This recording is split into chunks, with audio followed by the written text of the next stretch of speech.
शिष्यास्तु छिन्न संशया। वट वृक्ष है, वट वृक्ष के नीचे गुरु और शिष्य दोनों बैठे हुए हैं। वृद्धा शिष्या गुरोर युवा। शिष्य जो है सभी वृद्ध हैं, जो गुरु है वो युवा है। गुरोस्तु मौनम व्याख्यानम। गुरु का जो व्याख्यान है मौन रूप से हो रहा है और शिष्य मौन रूप से ग्रहण कर रहा है। ये हमारी सनातन संस्कृति की और हमारे गुरु शिष्य परंपरा की, हमारे ज्ञान साधन की सर्वोत्कृष्ट स्थिति है, चरम स्थिति है कि आपका गुरु सब कॉन्शियस माइंड, अचेतन मन से गुरु उन सभी शिष्यों के साथ जुड़ा हुआ है और वार्तालाप चल रहा है, सभी ध्यानस्थ हैं। तो इसी से मैं अपनी वार्ता का प्रारंभ कर रहा हूं कि चतुर्थ भाव जो होता है वो चेतन मन का होता है। जो अष्टम भाव होता है वो आपका सब कॉन्शियस होता है, अचेतन मन का होता है। और जो द्वादश भाव होता है वो एक चेतन अचेतन के बाद अवचेतन होता है, जिसे शुद्ध मन की स्थिति होती है, जहां पर आत्मा का निवास होता है। ज्योतिष कहती है, अगर वैदिक की दृष्टि से बात करता हूं तो पंचम भाव से पूर्व जन्म को देखा जाता है, नवम भाव से जन्म जन्मांतर के संस्कार देखे जाते हैं, एकादश भाव से पुनर्जन्म को, आगे आने वाले जन्म को देखा जाता है। आत्मा की जो कार्मिक यात्रा होती है कई जन्मों की होती है। तो जो लेटेस्ट इस जन्म के जस्ट लेटेस्ट जो जन्म होता है उसको हम 12th हाउस से देखते हैं। यदि नाड़ी के सिद्धांत पर चर्चा करते हैं, जिनको अपने गुरुओं के जिस ज्ञान को मैंने अपने प्रयोग और अनुभव में पाया, वैदिक को भी मैं महत्व पूरा सम्मान देता हूं। वैदिक ही सबकी जननी है, वैदिक के बाद शाखाएं टूटी हुई हैं। अगर वैदिक नहीं आएगा तो नाड़ी के पूर्ण सिद्धांतों पर आप सिद्धहस्त नहीं हो सकते। अब 1 मिनट प्रश्न चले तो फिर आता हूं। गुरु को जब हम, गुरु क्या होता है, जीव कारक होता है। गुरु जो होता है वो जीव कारक होता है। तो जीव का मतलब ऐसे समझिए कि हर जन्म में आपकी कुंडली पर जिस राशि पर गुरु बैठा हुआ है उस राशि को स्थिर मानते हुए, उस राशि का मतलब है आजीव इस जन्म में आपके यहां था, और नाड़ी कहती है उससे एक राशि पीछे ले आइए तो आप उसके जस्ट पीछे के पूर्व जन्म पर जा सकते हैं। जी सर, आप प्रश्न करिए। जी जी जी हाँ नाड़ी से पता लगा सकते हैं कि कौन सा जन्म है।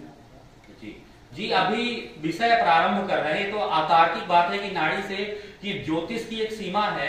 आपके लेटेस्ट जन्म में लगातार आपको जस्ट पीछे वाले जन्म में आपके साथ क्या हुआ और उसके पीछे में क्या हुआ, लगातार 3 तक तो हमको गुरुदेव ने सिखाया, लेकिन उसके आगे का बोध हमको नहीं कराया कि 100 जन्मों तक का बोध हमको नहीं कराया, इतनी दिव्यता नहीं दी, लेकिन जस्ट 3 तक देखने का सामर्थ्य उन्होंने दिया। बस अभी पहले जाने के पहले मैं पहले जन्म पर चर्चा करता हूं। गुरु देखे, जो हमारा शरीर होता है, हमारे शरीर पर एक आत्मा होती है।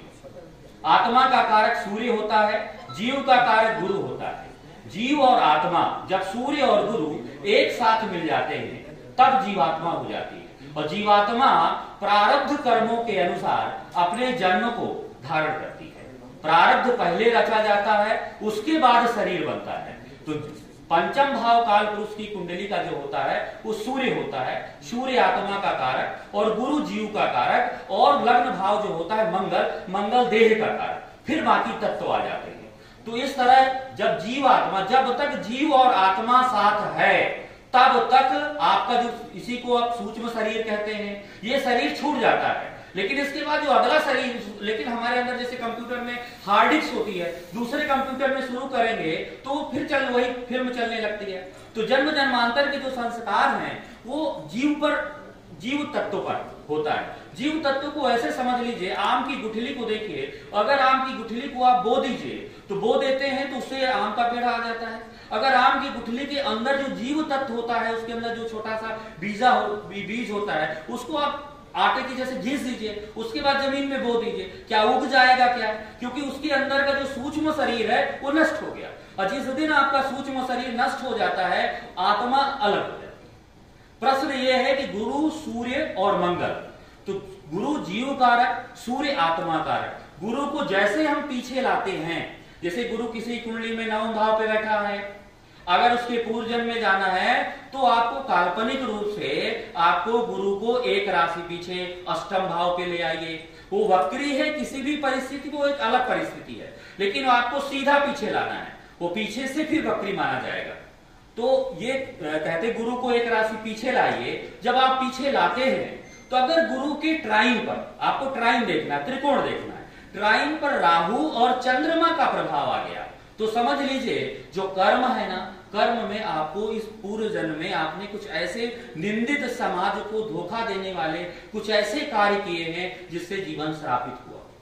इस जन्म में कष्ट परेशानियों का सामना करना पड़ेगा। जैसे अगर आप देखिए तीसरा भाव कुंडली का और अष्टम भाव, तीसरे भाव का स्वामी और अष्टम भाव का स्वामी एक साथ बैठा हो और उसके साथ राहु बैठा हो, तीसरे भाव का स्वामी और अष्टम भाव का स्वामी, अष्टम मृत्यु का होता है, अष्टम से अष्टम तीसरा होता है, ये दोनों अगर एक साथ बैठ गए कुंडली के किसी भी व्यक्ति की कुंडली में एक साथ बैठे हैं और राहु उसके साथ बैठा है, उसका जीवन विपत्तियों का घर होता है। क्योंकि ऐसे व्यक्ति पूर्व जन्म में किसी का मर्डर, किसी को बहुत ज्यादा शारीरिक मानसिक कष्ट पहुंचाया है। 3 और 8 भाव का स्वामी जिसकी कुंडली में एक हो, किसी कुंडली में तीसरे भाव का स्वामी और अष्टम भाव का स्वामी एक ही बन गया और उसके साथ राहु बैठा है। अब सब सपोज अब वहां से ट्रांजिट जब जुपिटर का आएगा, ट्रांजिट जब शनि का आएगा, तब जीवन में बड़ी विपत्तियां आती। 3 और 8 भाव के स्वामी के साथ राहु की स्थिति हमेशा, राहु देखिए अष्टमेश के साथ बैठा हो, मंगल की राशियों में बैठा हो, राहु तक्षक का रूप लेता है, बड़े शारीरिक कष्ट देता है। अष्टमेश के साथ राहु बैठा है, जीवन में हमेशा विपत्तियां आएंगी। मंगल की राशियों में हो, अष्टम भाव में हो, केतु की परिस्थिति में बदल जाएगी। राहु की बात करते हैं, राहु के नाड़ी हो तो दृष्टि का मतलब है कि मैंने आपको देखा, जब तक आपके पास जाऊंगा तो टच नहीं कर पाऊंगा ना। दृष्टि का मतलब है आपके पास जाने मुझे टाइम लगेगा है। अगर मेरे बगल में है, अगर साथ बैठे हैं तो 100% पे बैठे ना, मुझे कुछ भी करना तुरंत आपको पकड़ लूंगा। दृष्टि का मतलब ऐसे ही है। दृष्टि का मतलब है कि अगर मुझे आप भैया तक जाना है, गुरुदेव तक, तो आपको टच करना पड़ेगा, मुझे आपके पास चलना पड़ेगा। दृष्टि पर उसका जो वेग है वो कम हो जाता है। ठीक है सर, आप ये प्रश्न उठता है कि अगर इसी तरह किसी की कुंडली में सप्तमेश है, सप्तम भाव पत्नी का होता है, दशम से दशम कर्म का कर्म क्षेत्र होता है, अगर सप्तमेश द्वादश भाव पे अपने से द्वादश छठे भाव पर बैठा हो, प्रश्न करिएगा समझिएगा, सप्तमेश अपने से द्वादश जिस भाव पर बैठा है उससे द्वादश चला गया। मैं अपने जीवन का अनुभव दे रहा हूं। द्वादश भाव पर बैठा है, उसकी पत्नी हमेशा उससे लड़ती रहती है। सप्तमेश छठे भाव पर बैठा है।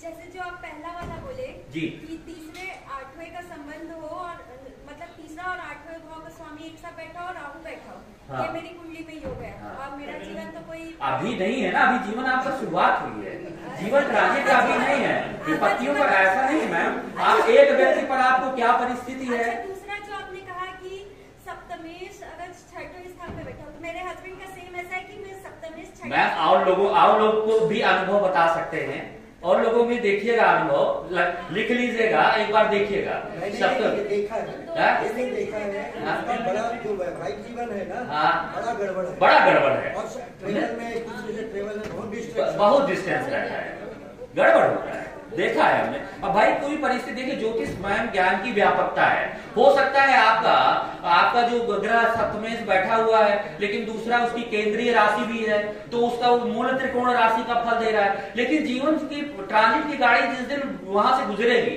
तो विपत्ति देगा। भगवान करे ना हो विपत्ति।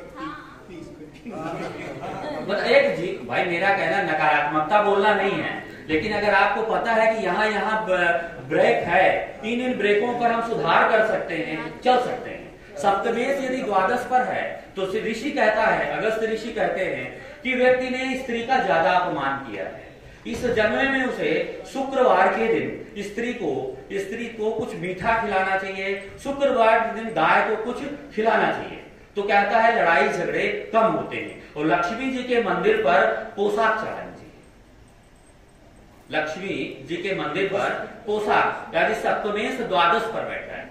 आप लोग देखेंगे शनि के साथ राहु, शनि कर्म का कारक होता है, राहु बंधन का कारक होता है, कर्म बंधन योग होता है। अगर किसी की कुंडली में शनि के साथ राहु बैठा है तो प्रथम दृष्टया आप देखेंगे जीवन का शनि का पहला चरण 0 से 30 वर्ष तक होता है। तो पहले चरण पर आप ये देखिए कि वो 30 वर्ष में वो अपने कार्मिक क्षेत्र में, कार्य क्षेत्र में सफलताएं अर्जित नहीं कर पाता है। कारण क्या होता है? ऐसे व्यक्ति समाज में क्या करते हैं, अपने कर्म क्षेत्र में दूसरों को नुकसान पहुंचाते हैं, साधुओं के साथ गलत व्यवहार करते। शनि अध्यात्म का कारक होता है। आप अध्यात्म में अर्थात अध्यात्म में विश्वास नहीं करते हैं, किसी बुजुर्ग व्यक्ति का अपमान करते हैं, तो ऐसे में शनि के साथ राहु एक बड़ा कर्म बंधन होता है और ये जल्दी ठीक नहीं होता है, विपत्तियां काफी देता है, जीवन में परेशानियां देता है। जी सर बताते हैं। आपकी कुंडली में है सर, तो अब होगा, लेकिन अपना मैं कॉमन बात बता रहा हूं, मतलब आपका जीवन बहुत अच्छा है, बड़ी प्रगति है, ठीक है ना। अब चौथे भाव में उच्च के शनि के साथ, उच्च के ग्रह के साथ राहु केतु सर जब भी बैठता है तो राहु केतु उसकी ताकत को बढ़ा देता है। सूर्य उच्च का है, सूर्य के साथ केतु बैठ जाएगा, उसकी ताकत को कई गुना बूस्ट कर देता है। उच्च के ग्रह के साथ राहु केतु बैठता है तो उसकी ताकत बढ़ा देता है, परिस्थितियां बदलती हैं सर। सर इसमें एक करेक्शन है। जी सर। अगर शनि उच्च का है, हाँ, और केतु बैठेगा उसके साथ, हाँ, पावर कम कर देगा, बढ़ाएगा नहीं सर, ये अपना अनुभव है सर कि केतु उच्च के ग्रह के साथ केतु क्या है, झंडा दे देता है। उच्च के ग्रह के साथ यदि केतु बैठा है उसकी कुंडली पर देखिएगा अपने जीवन में बहुत, अगर उसके अन्य ग्रहों के साथ संबंध बन गया तो जीवन में बड़ी उच्चता आती है। शनि के नेचुरल जो शत्रु है वहां बढ़ाने का सवाल है भाई। नेचुरल क्या है सर, आध्यात्मिक में केतु का और थोड़ा सा अध्ययनों में ऐसा देखा गया है। हाँ, तो शनि के साथ राहु की जो स्थिति होती है तो कार्य क्षेत्र में काफी परेशानी आती है। इसके लिए क्या है, शमी का पेड़ लगवा देना चाहिए। शनि राहु कीट का कारक होता है और उनका कारक होता है राहु, छोटे छोटे उसका। इसके अलावा शिव दरिद्र दहन स्त्रोत्र का पाठ करना चाहिए, इससे लाभ अच्छा मिलता है। शनि के साथ शिव की आराधना विशेष अच्छी होती है। आप लोगों ने देखा कि किसी की कुंडली में लग्नेश सप्तमेश, लग्न भाव का स्वामी सप्तम भाव का स्वामी एक साथ बैठा है और कुंडली में शुक्र और मंगल एक साथ बैठा है। समझ लीजिए पूर्व जन्म में ये दोनों पति पत्नी थे। जो भी लड़ाई झगड़े होते हैं, जो भी प्रेम होता है, उसी जन्म के आधार पर होता है, लग्नेश सप्तमेश। और इसके अलावा शुक्र मंगल, ये दोनों युति एक साथ होगी। इसी तरह अगर आपकी कुंडली में मंगल के साथ शनि बैठा हुआ है, ठीक है, इसके अलावा 3 और 11 भाव का स्वामी एक साथ है, लग्नेश तृतीयेश या लग्नेश एकादश एक साथ है, तो पूर्व जन्म में आप भाई थे। आपकी जो कुंडली है, आपकी जो काल पुरुष की कुंडली और आपकी जन्म कुंडली, दोनों को मिला के योग बनता है। इसी तरह अगर आप ये देखिए, अगर किसी की कुंडली में सबसे ज्यादा भाई के अलावा अपति पर, अगर किसी की कुंडली में सूर्य आत्मा का कारक, गुरु जीव का कारक, सूर्य और गुरु लग्न सर जो टाइम को बता दीजिएगा, मैं 2 मिनट। हाँ 2 मिनट जी सर।